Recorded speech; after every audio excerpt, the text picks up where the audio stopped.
अस्सलाम वालेकुम वरहमतुल्लाहि वबरकातुहू।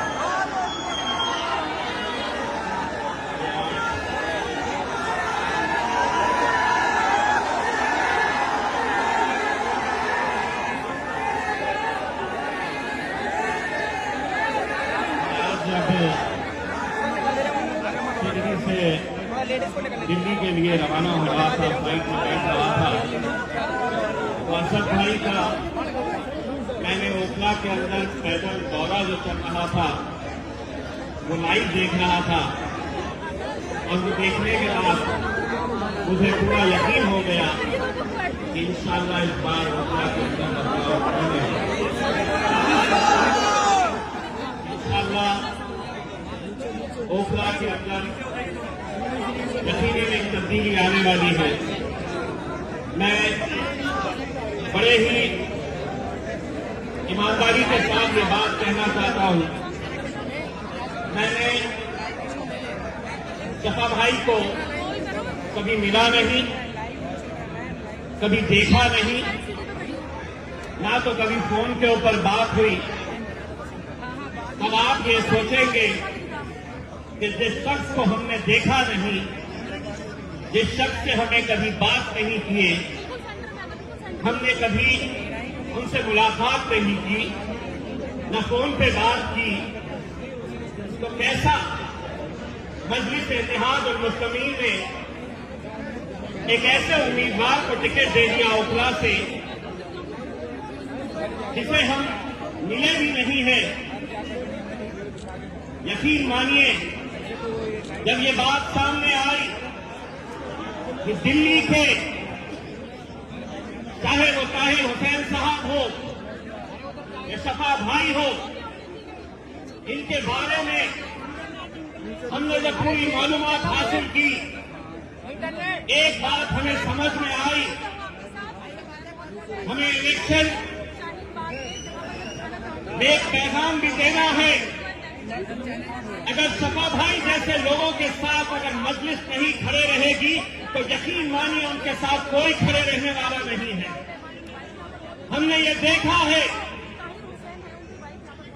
आज अगर इतने सालों से वो जेल में है, वो सलाखों के पीछे है, तो किस लिए?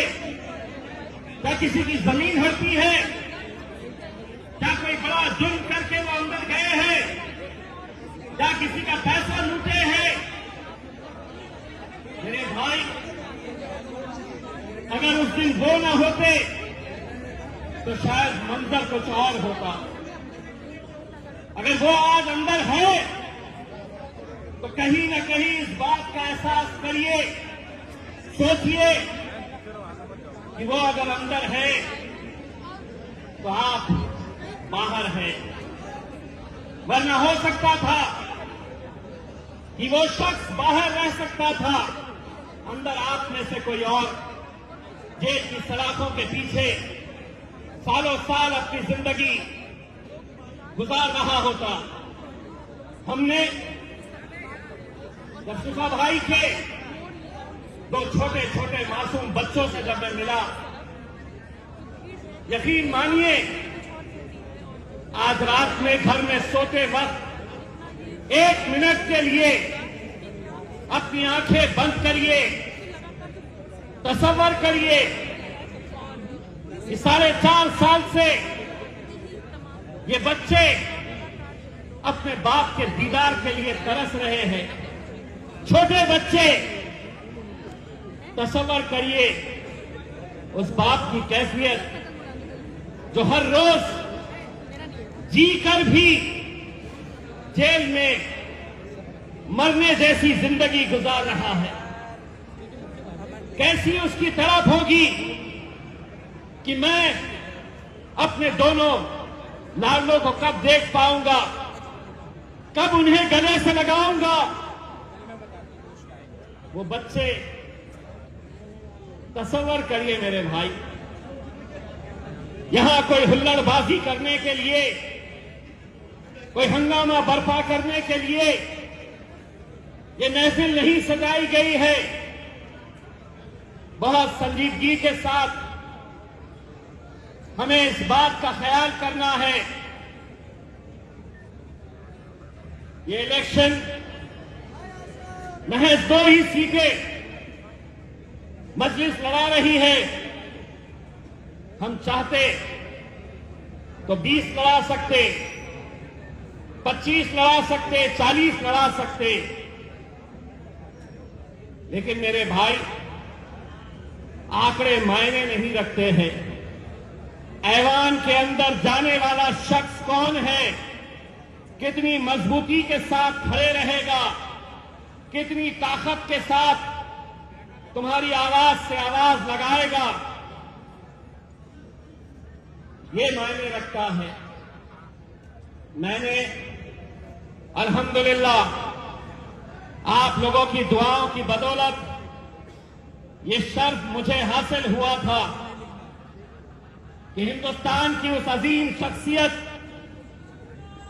जिसे दुनिया जिसकी एक झलक देखने के लिए, जिसकी आवाज ऐवानों के अंदर गूंजती है, अल्लाह ने मुझे ये मौका दिया था कि मैं मेरे कायद बैरिस्टर असदुद्दीन ओवैसी साहब के साथ पार्लियामेंट के अंदर जाकर बैठूं। वो शर्फ मुझे हासिल हुआ था। अल्लाह की मर्जी दोबारा मुझे मौका नहीं मिला, लेकिन मुझे मालूम है 2 की ताकत क्या होती है।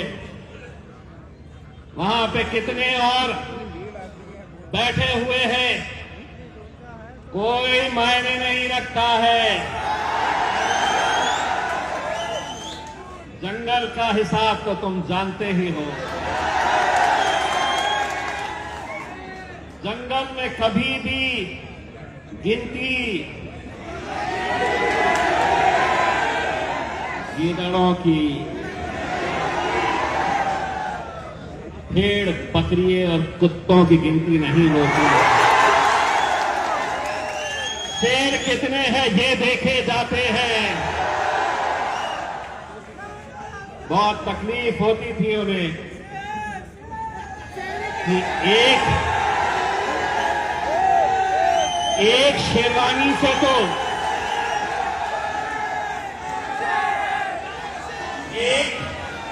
एक शेरवानी से तो पूरी हुकूमत परेशान थी। बोले ये दूसरा भी आया है तो बोलता बहुत है। मजलिस गूंगे, मुक्के और बहरों की जमात नहीं है। हम बोलते हैं और अल्हम्दुलिल्लाह पहले ही दिन से अगर मैंने वहां पर जाकर कुछ सीखा था तो मेरे कायद ने मुझे ये सिखाया था कि पूरा सीना तान के, पूरे जिगर के साथ सच को सच बोलने की हिम्मत रखो, झूठ को झूठ बोलने की हिम्मत रखो, क्योंकि इतिहास दिलेरों का लिखा जाता है। इतिहास दिलेरों का लिखा जाता है, दलालों का नहीं लिखा जाता है। कितने जाते हैं हमारे भी उन ऐवानों के अंदर, कितने जाते हैं, लेकिन जब तुम्हारी आवाज बनने की बात आती है, तुम पर जुल्म होता है, तुम पर ज्यादती होती है, तो कोई बोलने के लिए तैयार नहीं होता। लोग परेशान थे कि पहली मर्तबा पार्लियामेंट के अंदर आया और नरेंद्र मोदी की आंखों में आंखें डालकर बोल रहा है।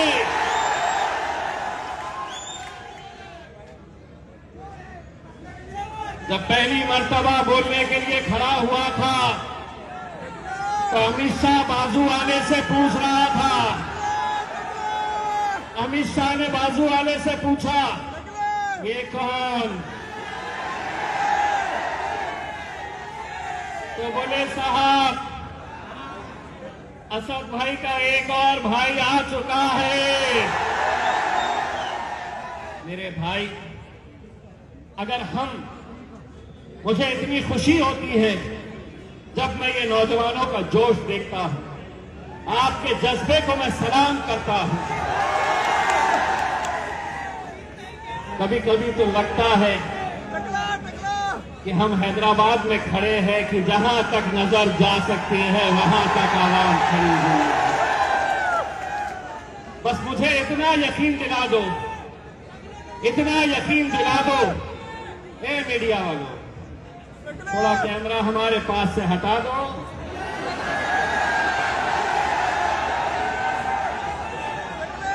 शिफा भाई को कितने लोग वोट करने वाले हैं, हाथ ऊंचा करके दिखा दो। वहां दिखाओ। हमारे चेहरे में कुछ नहीं लिखा है, उनके हाथों में है जो भी है। 5 तारीख के दिन इंशाल्लाह यही हाथ उठेंगे और जुल्म के खिलाफ एक पैगाम हम देंगे। जुल्म के खिलाफ एक पैगाम पूरे हिंदुस्तान के अंदर हम देंगे। सारों की बेल हो जा रही, सारों की जमानतें हो जा रही है। एक बात मैंने पहले ही जलसे में कहा था, आज एक बार फिर से दोहरा रहा हूं।